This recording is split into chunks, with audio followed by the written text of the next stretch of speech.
Hi, I'm Connor. Hi, I'm Leighton. Welcome to Portland News.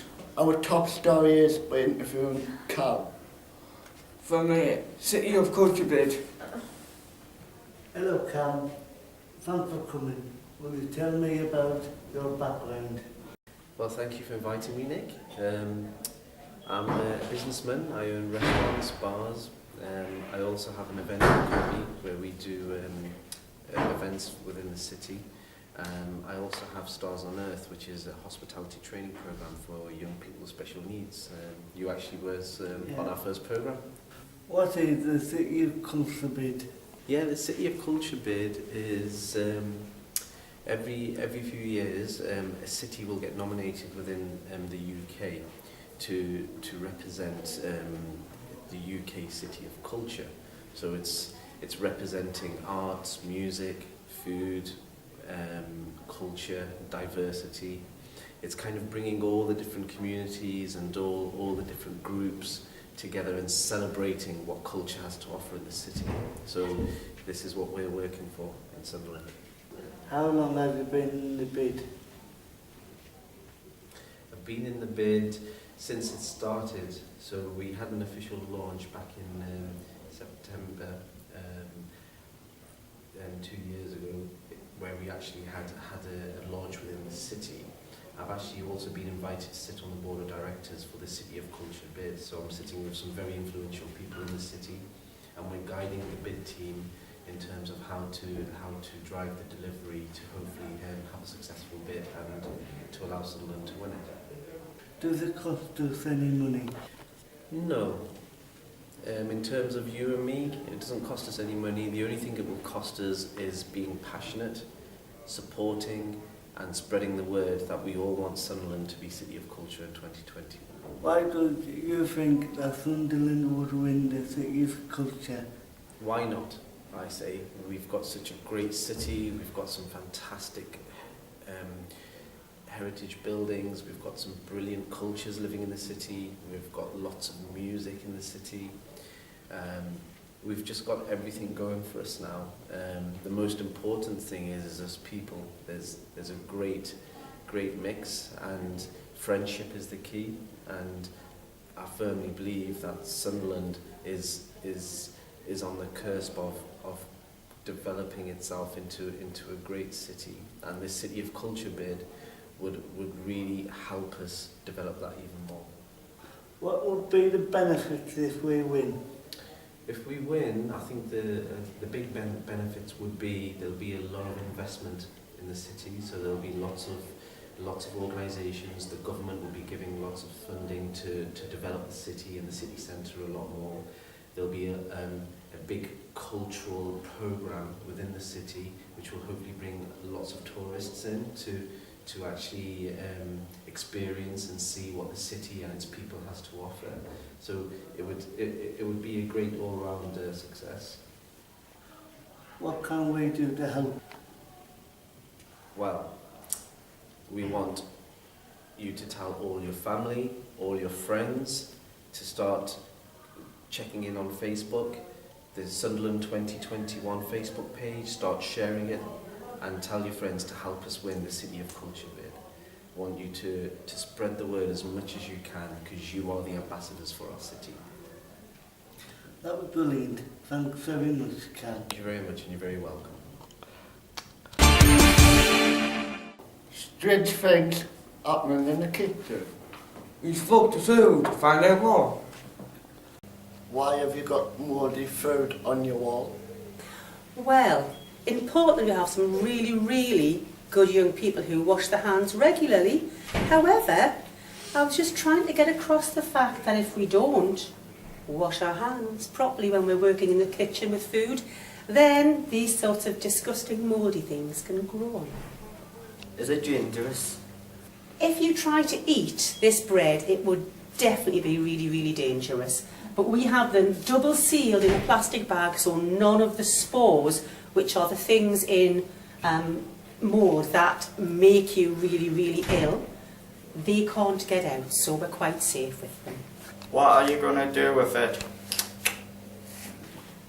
Eventually, when we have seen how far particularly this bread disintegrates. This bread's been like that since November. We are going to take them down and hygienically dispose of them. Are you crazy? I find crazy such a difficult word to describe. No, I think I'm quite sensible, really. I'm sure all of my students will agree with me when I say this. And I'm just trying to get across the fact that if you do not wash your hands, you will horribly have mould inside you. What do you like best about part of school, Sue? Obviously, the students and staff, and the fact that I teach the best lesson in school. What can possibly be better than playing with food that you then get to either eat after you've finished making it and done the washing up properly, please, folks, or when you take it home. Best job in the school, best school ever. Thanks, Sue. Back in the studio. We have lots of after-school clubs at Portland. We have Rebecca and Annabelle to speak to Eric to find out more. What days after the club? Well, what days? Well, what days is the after schools clubs on? Yeah. Well, they're on a Tuesday, Wednesday and Thursday. We can't do a Monday because we have to stay down for a meeting on a Monday night. And on Friday, as you know, we finish early at 3:30. So the clubs are on Tuesday, Wednesday and Thursdays. No. What kind of things you do? Oh well, we've got various clubs on. So on a Tuesday we've got unwinders. We play some nice music, they go on the computer, we make a toasty for them. Oh. So they like that. And on Tuesdays also football. Very Which is, good. They go on the hall and have a good pick about in the hall, they love that. Mm. On a Wednesday it's cookery. Actually make the tea in cookery. They pick each week what they want to do. And have a main course and a sweet. And Diane goes out and does a shopping. And then the students make their tea. Ooh, And that's a long club, that doesn't finish till 5:30. But we've also got tea and massage, where they have the tea as well, they make the tea, and Denise, the massage lady, comes in and gives them a lovely massage. And we've also got a pamper club, where you get nail varnish put on, you get your hair done, you get makeup put on. So, and we've also got a swimming club on a Thursday, Oh yeah. which is Sandra Gunn comes in at 4 o'clock and takes charge of that. We normally have about 10 students in there swimming. Whoa. So there's quite a variety. Yeah. So we try to fit all the students into something to go and enjoy. Very To make it a good. nice experience for the students and the staff. Do you enjoy it? I enjoy going around and seeing the students' faces and the staff's faces, having a really good time. I think it's very important to have after schools clubs because it gives some respite for the parents. Yeah. And it gives the students a chance to do something different they probably wouldn't get a chance to do. So it's very well attended and really places going really well, and there's nothing better than seeing the students with a smile on their face enjoying the clubs. Now we're going live to Rebecca.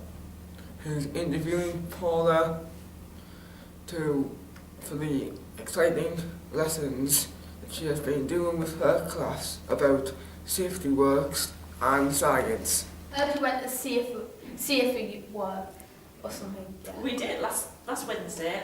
S9 went to Safety Works in Newcastle, and they showed us all the different things that the emergency services can do for us. Ah, that's cool.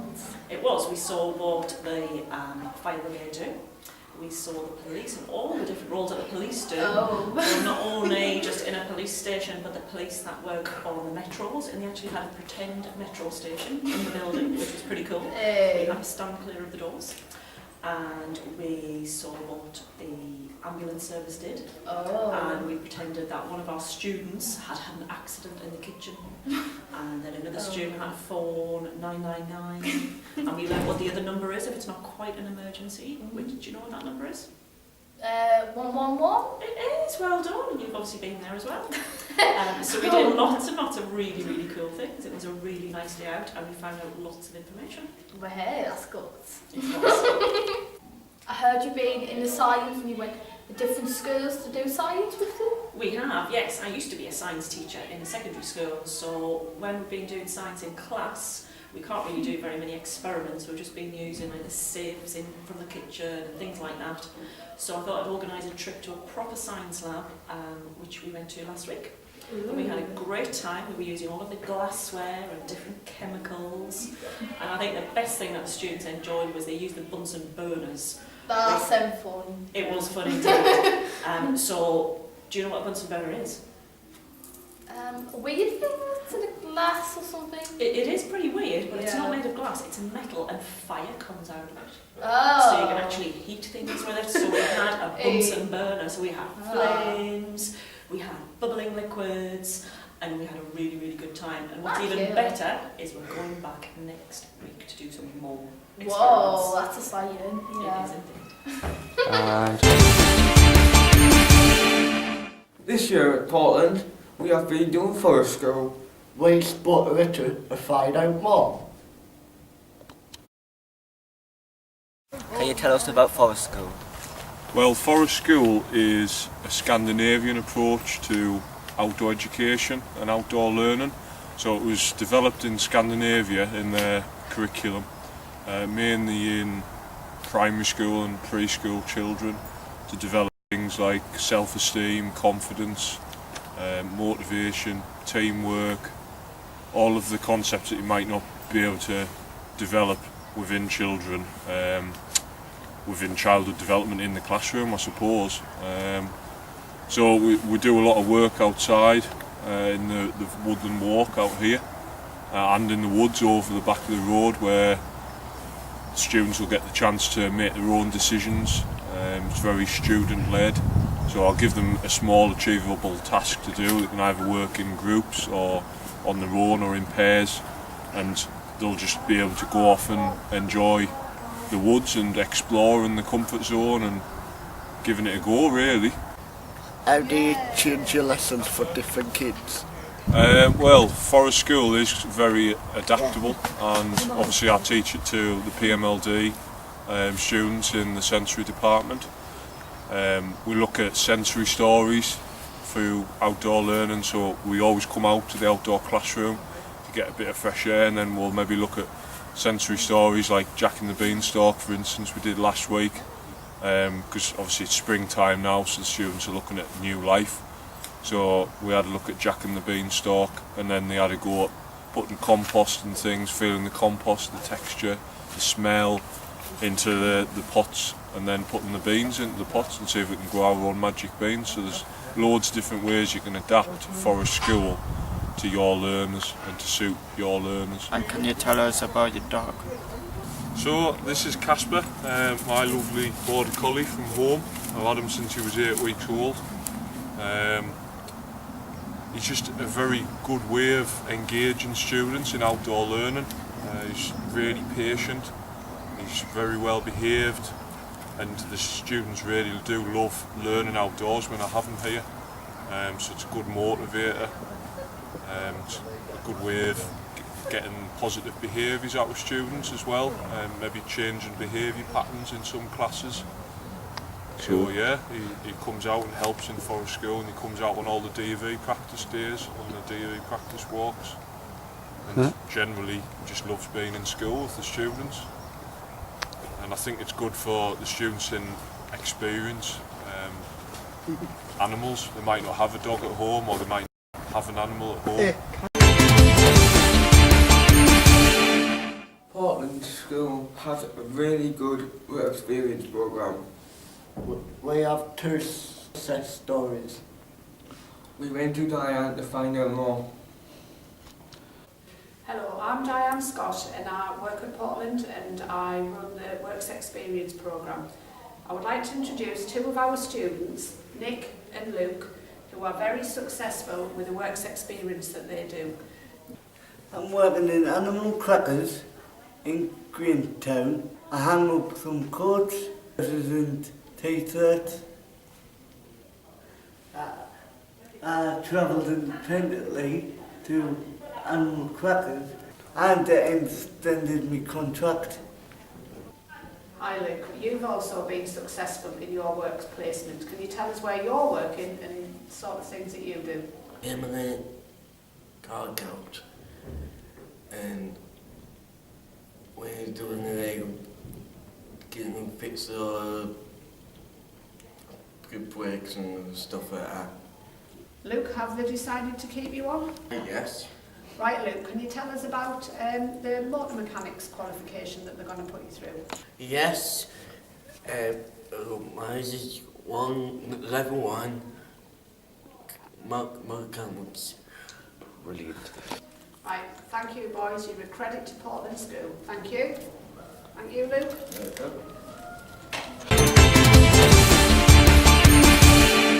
Students at Portland, they have been doing yoga. We split at yoga to find out more.